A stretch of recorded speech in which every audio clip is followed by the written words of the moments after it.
नमस्कार, मी संध्या महेश स्वामी. संस्कार प्रतिष्ठानमध्ये मी गेली 7 वर्ष काम करते.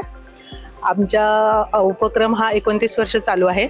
संस्कार प्रतिष्ठानच्याकडनं आपण आता सध्या मूर्तिदान आणि निर्मल्यदान घेत आहोत चिंचवडच्या या बिर्लाच्या घाटावरती. आणि आपण म्हणजे नदी प्रदूषित होऊ नये पर्यावरणासाठी आपण प्रयत्न करतो की स्वच्छता. नदी विसर्जन पूर्ण थांबले? जवळजवळ 99% थांबलेलं आहे. फक्त म्हणजे सगळ्यांच्या सहकार्याने. आता पिंपरी चिंचवड महानगरपालिकेनं खूप व्यवस्थित केलेली आहे. त्यामुळे जवळजवळ 99.9% म्हणलात तरी चालेल प्रदूषण थांबलेलं. विसर्जन झालेल्या मूर्तीचं घेतल्यानंतर काय करतो तुम्ही?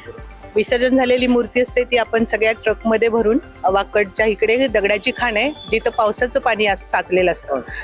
कुठलंही नाही, पावसाचं स्वच्छ पाणी असतं.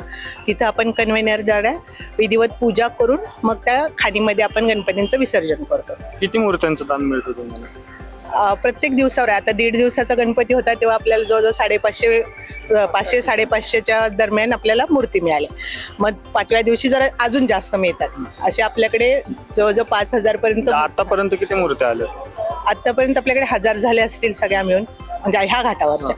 अजून बाकीकडे अजून किती घाट आहेत मग इथे? जवळजवळ आता इथे तर आपल्याकडे 3 घाट आहेत. पुढे एक घाट आहे आणि पलीकडच्या साईडला काकडे पार्क मध्ये आहेत.